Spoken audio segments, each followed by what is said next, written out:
This video is going to cover Chapter 2 of Explaining Psychological Statistics by Barry Cohen. We're going to go over how to explore your data with plots.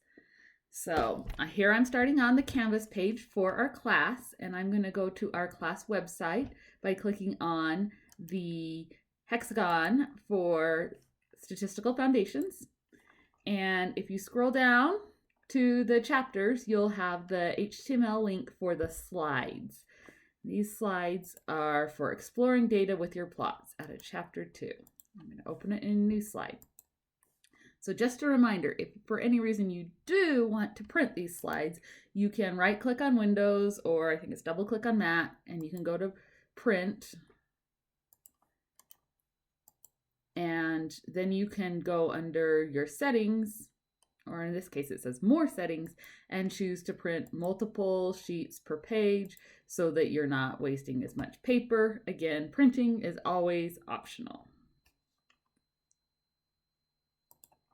So always plot your data. Always. Before you do anything else, if you get your data imported into R, that's the first step.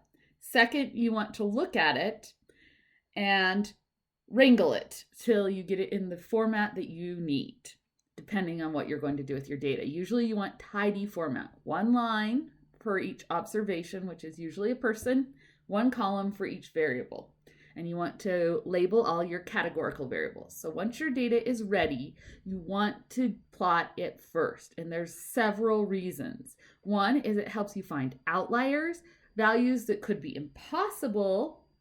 And once upon a time, I worked for the Dementia Progression and Alzheimer's grant here with the Center for Epidemiologic Studies. And my mentor, very brilliant man, Dr. Chris Corcoran, ran an analysis, and we had some confusing results. And when we dug into the data after we had run the analysis, we found out why. In that certain data set, missing values were filled in with a code of a 999 instead of being left blank.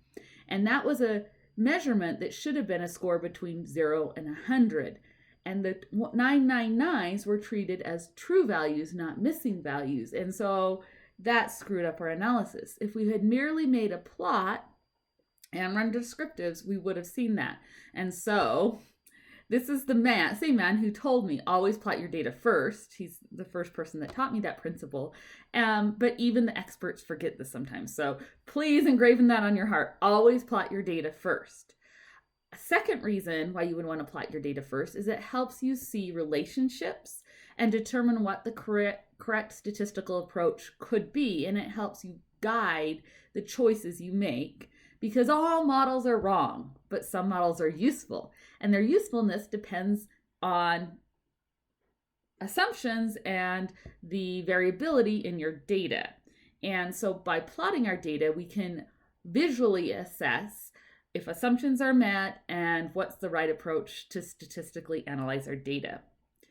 And another thing is it will help you perhaps see or contemplate relationships that might not have been on the table before. So plot your data first. So there is a problem with plotting data, that there are lots of ways to plot data and not all of them are appropriate. And it depends on a lot of things, but one of the things that I want to also engrave on your heart is you want to make sure your plot convey the data. And one of the things that people do to have misleading plots is bar plots. Bar plots have usefulness, but they are probably, next to pie charts, the most misused graphic. So right here I have a picture of a plot that was on CNN's website many years ago. 2005. So this is an old plot, but I'll tell you today, people get it wrong all the time. So this is comparing three political parties in the United States. It shows Democrats, Republicans, and Independents. And the whole idea of a plot, especially if you're putting it in a publication, a thesis, a dissertation, a manuscript, a poster, the plot should appropriately communicate the data story. It should represent the data as it is.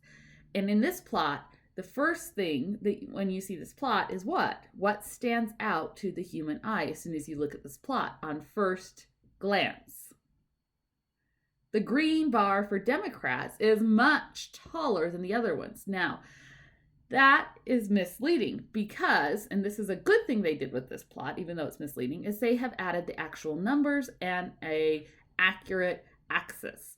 In that, we can see that Democrats have 62% agreement, where Republicans and independents are 54%.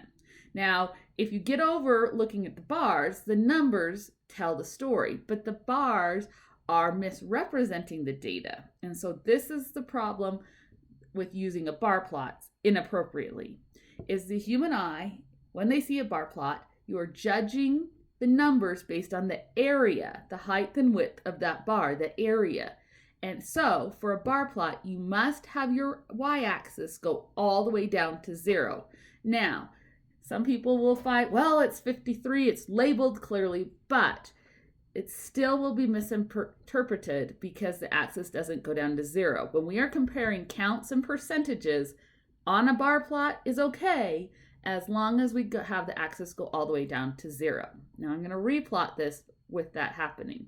So now our axis is going down to 0, and it's going all the way up to the potential 100%. Now when you look at this plot, what's your first impression compared to the first impression with the CNN plot? In the CNN plot, it exaggerates the difference between the Democrats and the Republican and independents versus when you appropriately show.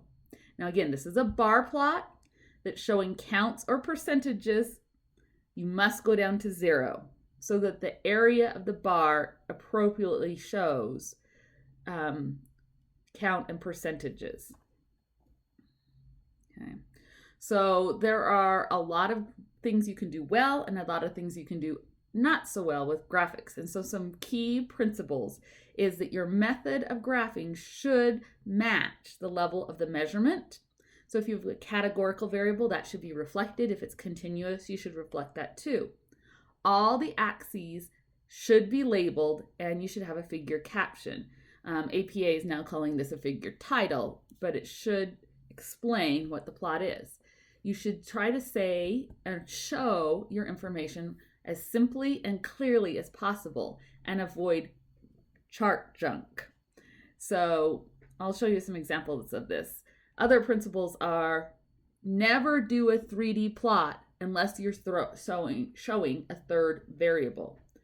And it's very important when you're thinking about putting figures into manuscripts, whether that's thesis, dissertation, or publication, looking at using black and white or grayscale. Now, if you're doing a plot for your own good or even a poster for a presentation or a slideshow that's going to be in color, you can use color, but realize that there is a good percentage of the population that has some level of color blindness, and most people who print out documents are going to be using grayscale or a black and white printer or a photocopy machine, and the color is going to be lost.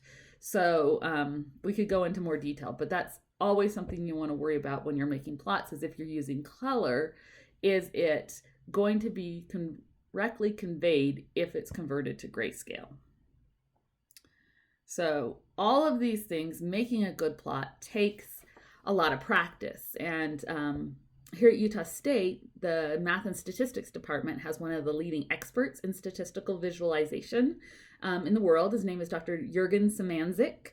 And I've had the pleasure of taking a 3-credit class on data visualization. And it's something that needs to be paid attention to.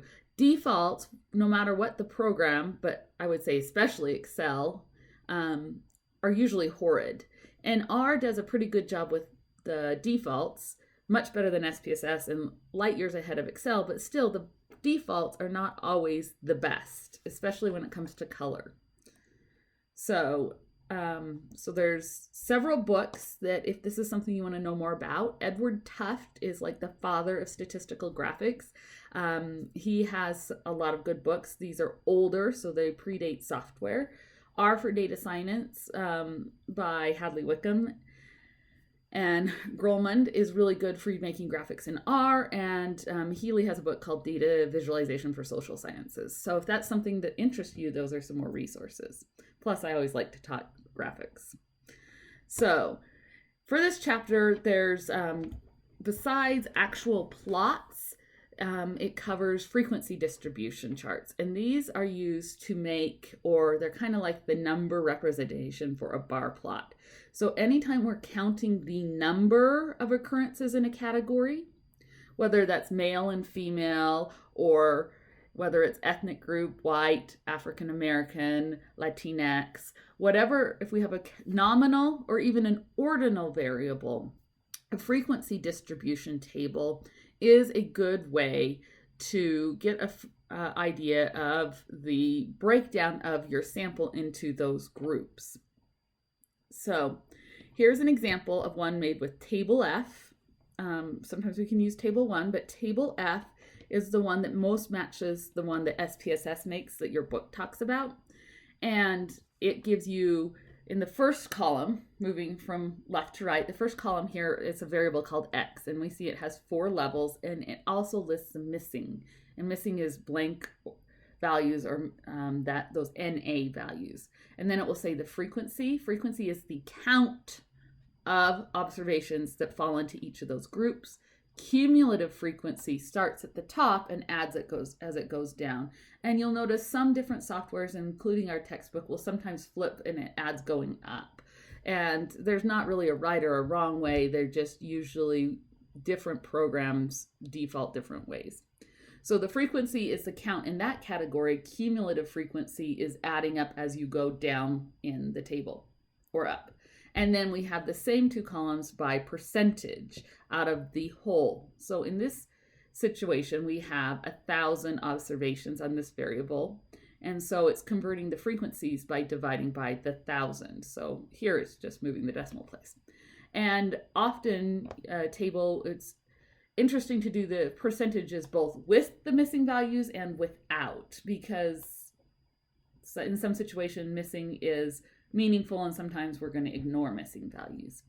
These tables can help you see distribution generally, and they can also help you find central tendencies if it's a continuous variable, or we usually call it most common value or mode for categorical variables. We can also see the range, which is how big the span is, and the extreme, min, and max, and that's if it's an ordinal variable or continuous. So here's a bar plot, and here's a histogram. So they look very, very similar. Both are these boxy shapes. So we have an x-axis. Well, we have the variable at the bottom, and then we have the count or the frequency, or you can convert these to proportion or percentage, but they're part of the whole, either as a count or a percentage. So these are both frequency visualizations. Now the distinctions I want you to be clear on. On the bar graph, you will always see space, or you should see space between the bars, because a bar graph should be for categorical data, whether that's nominal, where the order doesn't matter, or ordinal, where it does, first, second, third, fourth grade. Easy, moderate, hard, impossible. So there could be order, they could be not order. But the key here is that we are doing counts in separate, distinct, non-overlapping groups. And so our bars should reflect that by being completely separate with space between the bars. And again, these should always go down to 0. So that's the bar chart or a bar graph.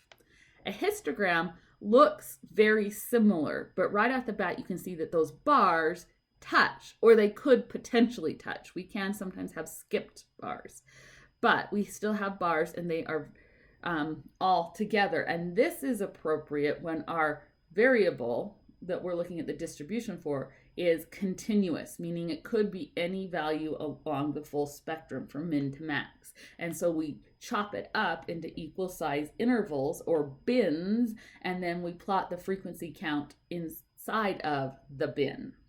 So the difference is bar graphs are for categorical data, histograms are for continuous. Bar charts have spaces equally between all the bars. Histograms should have all or most of the bars touching. Both of them should always have the y-axis going all the way down to 0. So that's the difference between those two. So what do I mean when I say the word distribution? I've been saying that for a couple slides here. Distribution means how the pattern of the spread outness and the center of observed values are on a scale. So if we're looking at a continuous variable, we would make a histogram, and we would, to describe the distribution entails all of these things. The general shape, which could be a bell curve, it could have two peaks, it could be flat mostly across, it could be going up, and the general shape of the distribution, any extreme values or outliers we see, the modes, which would be peaks or heaps, and then the center and spread. Now, center and spread are going to be two things that we're going to cover more in chapter 3. But for right now, continuous distribution, we want to know the general shape because it's on a continuum, min, max, modes are the peaks, and center and spread, plus any, now when I say general shape, I also include exceptions to that general shape. And again, histogram for a continuous variable. For a categorical variable, we do not have a continuum.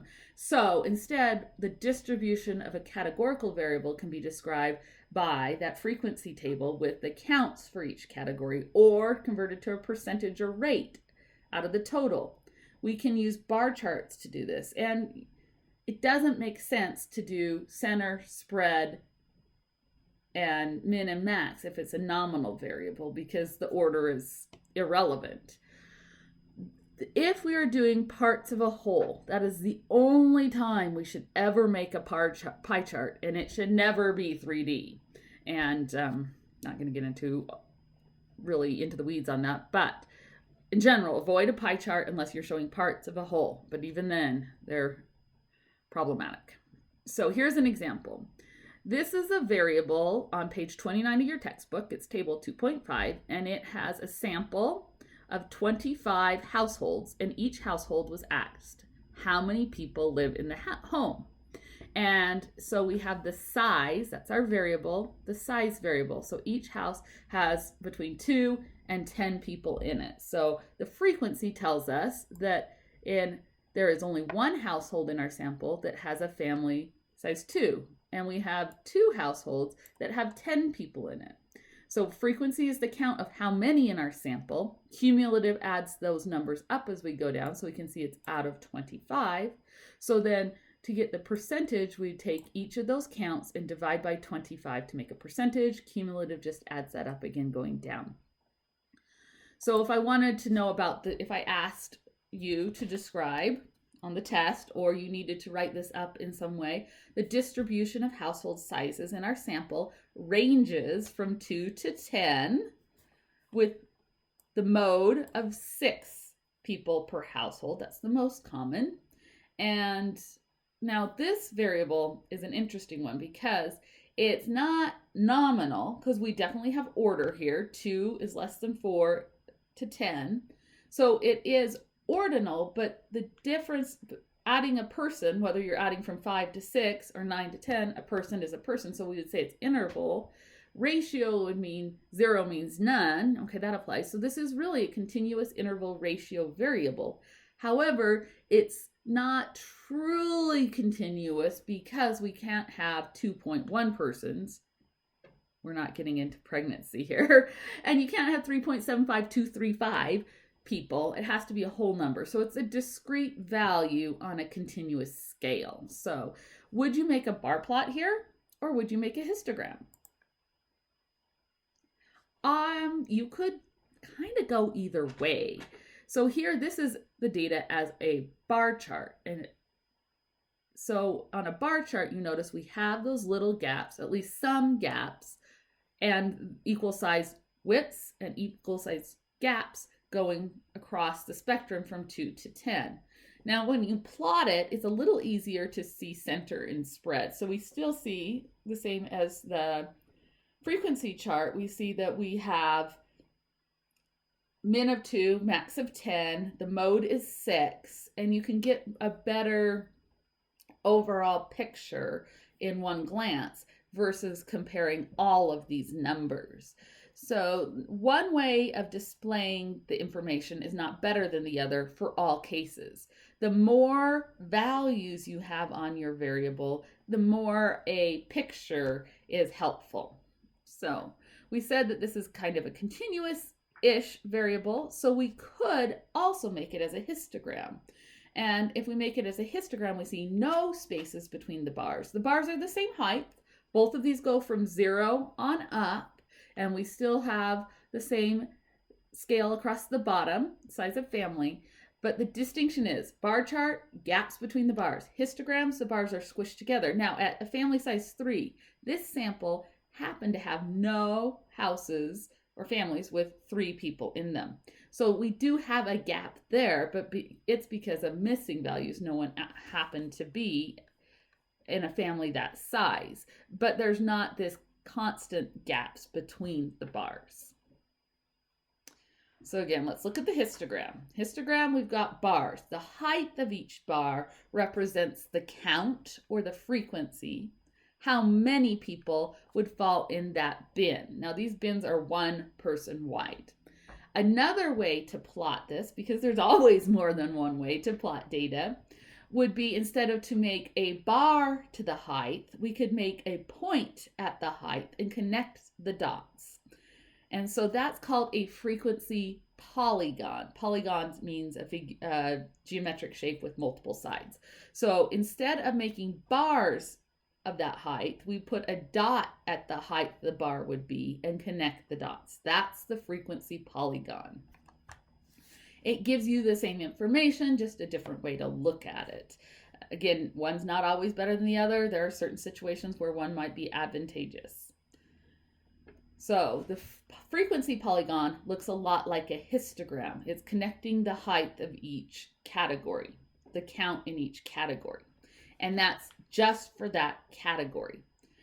A related plot is this cumulative frequency polygon, or an ogive.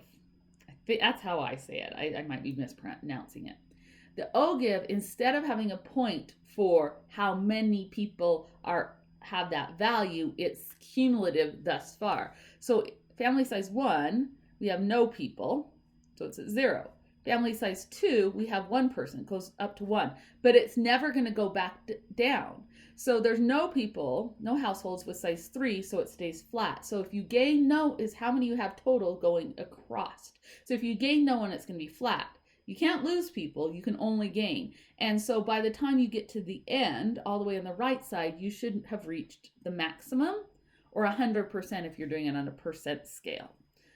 So we can do these ogive or cumulative frequency plots with the y-axis up and down being the count, or we can do it as a proportion or a percentage. Either way. Now, these are something you're probably not going to see in a lot of publications. You're more likely to see bar charts and histograms, but there is a benefit of these cumulative frequency polygons, these ogive plots. And the major one is that we can do percentile ranks and quartiles.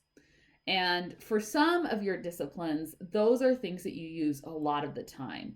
Others of your discipline, maybe it isn't so frequent, but it's a good thing to know about, because if anything else, if you become a parent, they're going to talk about it in the education setting.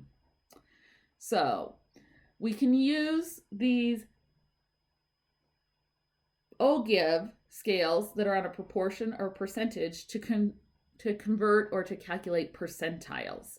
So I might want to know, as a researcher or as someone else interested in this information, given this plot, I can figure out what's the 20th percentile for family size or household size.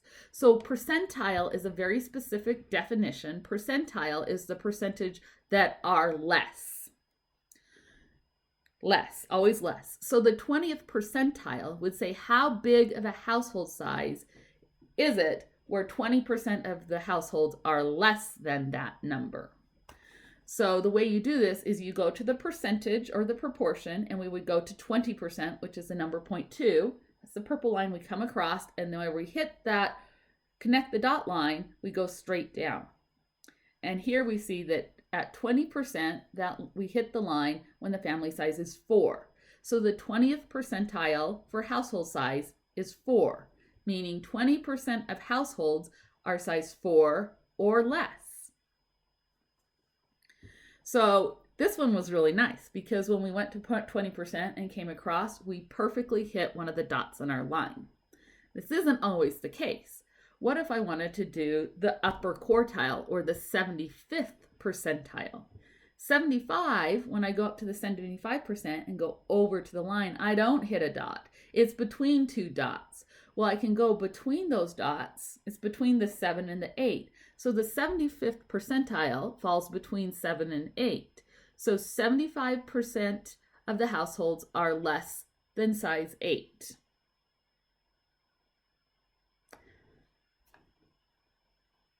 So this is saying between, and it would be, we could say like 7.6 is the 75th percentile. Usually we round it off to a whole number because our scale, size of family, was a whole number scale.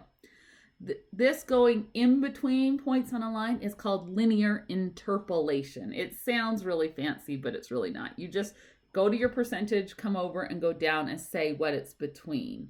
And for our class, if you just split the difference between them in half, it's pretty good. If it's really close, see this purple line hits almost exactly between 7 and 8. If it hit closer to 8, round up for our class, I'm fine with that.